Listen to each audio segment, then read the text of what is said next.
Before I start today, I want to pose a question to everyone, and I want everyone to come back to this question when I'm done here. I want you to first think of something you feel that you've succeeded in, or are on the right path to succeeding as of now. Now the question is, what was your journey to getting there? Just keep that in mind, and I want to tell you a little bit about an aspect of my life that I feel I can apply to this question. You see, I first picked up playing the violin at the age of 7. My dad just came to me one day and was like, maybe you should try this instrument out. I had actually already been playing piano for 2 years at that time, but I wasn't too good at it. So I was like, hey, teacher. So I didn't even know what a violin was at the time. We got a teacher to come to our house, so he brought a violin over for me to try for the first time.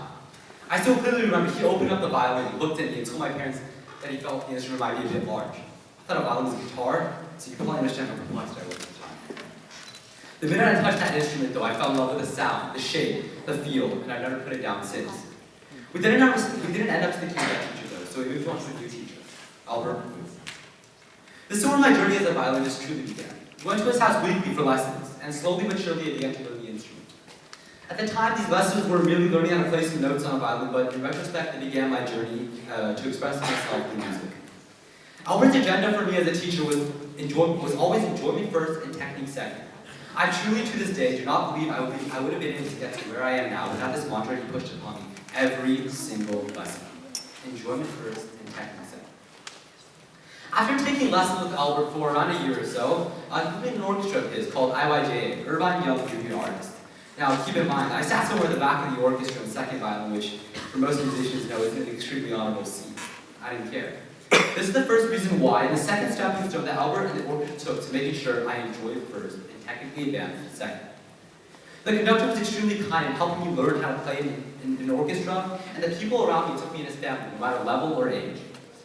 It was an idea that we were there to play music, enjoy, and perform, rather than demand perfection at the highest level. Now, once the fragility of enjoyment has been secured, I completely stand for striving for perfection and competing with those around you. But like the mantra says, without enjoyment and pure passion first, the idea of perfection and success becomes meaningless.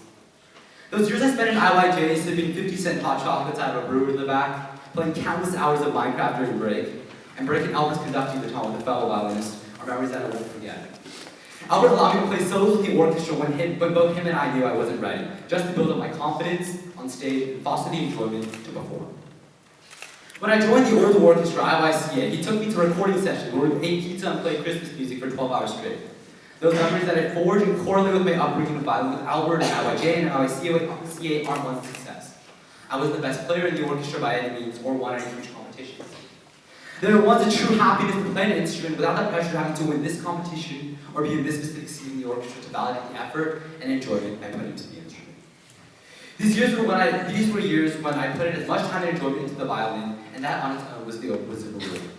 The mantra of enjoyment first and technique second was the first step that I took in my long journey to go as a violinist.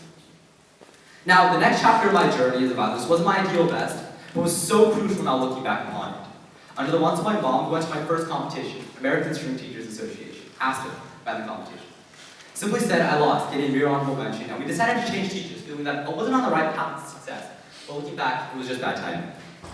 We're still extremely good friends with Albert and seek him out for advice to this day through dinners and brunches scattered around the year. But at the time, I think it was the pitfall of every parent for their child to succeed that drove me down my next phase of path as a musician. So naturally, we went teacher hunting for the second time, and believe me, it was a hunt. We went to at least 7 different teachers before we found one in particular, and we'll call him Miss Judge for the sake of animosity. With this teacher, it was almost the polar opposite of what I experienced with Albert. Now, don't get me wrong, she was extremely kind and a really good teacher, but it was almost all strictly technique.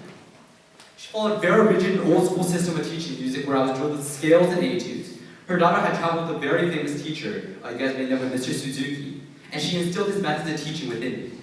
She admired another teacher, Ivan Galamian, and his persistence to establish a core foundation for his skills and techniques within learning violinists. This period of my life would lay the foundation for the next, but at the time, I was almost lost and unclear of what had changed. I think reflecting back onto it, I'd been in a way spoiled by Albert. He gave me fun weekend rehearsals, recording sessions, concerts at Disneyland, and I think this new chapter really slapped me in the face at the time. Nevertheless, I was taught the core techniques and foundation that I needed to be where I wanted to be in violin with Miss Judge. I think any elementary schooler enjoys drilling skills and establishing a strong technique, but it's always for the best, and in retrospect, I can validate that. The key thing to remember is that there was no sense of victory or success at either of these two stages. I never entered the world of music and violin expecting instantaneous results. To keep myself going, I had to treat my passion like a marathon. A finish line needs to be clear and forward. You need to always constantly strive for a goal, or else you will wander aimlessly. But never expect that goal to come to you fast or soon. If this is what you're expecting, I'm here to tell you that it's not going to happen. I mean, heck, I haven't gone close to where I want to go. After learning with Mrs. Judge, I was able to undergo a phase that I think is crucial to anyone's road to success, to put my head down and work on the tedious basics. After learning with her for around a year and a half, we decided to switch teachers yet another time. This is when I found my current teacher, Eun-hee Kim, and I entered yet another stage in my journey as a violinist. With Eun-hee, I was able to take the passion I had from Albert and the technical basics and foundation I learned from Mrs. Judge and utilize them to start producing results. She helped sharpen my directive to where I wanted to go with the instrument and laid out a very clear and affirmative pattern to get there. It was then that I started seeing the results that I had been striving for. I became concertmaster and soloist at the California All-Southern Orchestra. I attained one of my long lifetime goals of playing at Carnegie Hall as a soloist, and probably the most satisfying results coming back to Astor nearly 6 years later and winning first at the LA Finals. Now, the results I began to see in this last year were a result of nearly 6 to 7 years of minimal successes, and that's what I want everyone to take away from my talk today. Although I still have many years of ups and downs to go through and much more to learn, what I can say definitively is that if there's anything that I've learned from violin, it's that success is a marathon. It's long-term, it takes hard work, and it's never instantaneous. The results you hope to produce will never stem from a certain event, but will be a compilation of a series of events, a series of years, and possibly decades even. Tim Noke, a high school basketball coach, once said that hard work always beats talent when talent doesn't perform. I want each and every one of you to remember this quote in your next pursuit, in your next passion, in your next phase of life, whether it be going to college or next job. Success isn't attributed to anyone's talent or a single skill or event. Michael Jordan wasn't born with the ability to sing threes, Tiger Woods wasn't born with the ability to shoot record low scores, and Yo-Yo Ma wasn't born with the ability to play the cello. Yes, these people possess God-given talents, but without that journey, without the different steps they took to get where they are now, they would never have been able to reach the level of success that we know them now. Now, revisiting that question I asked at the beginning, I want each and every one of you to analyze where you are right now and what you're striving for. Every road has its ups and downs, and before every rainbow, there's always a storm. Don't get swallowed by the storm. Don't stay down when you can't visibly see the end in your marathon to success. Because that's what it is. Success is a marathon. Thank you.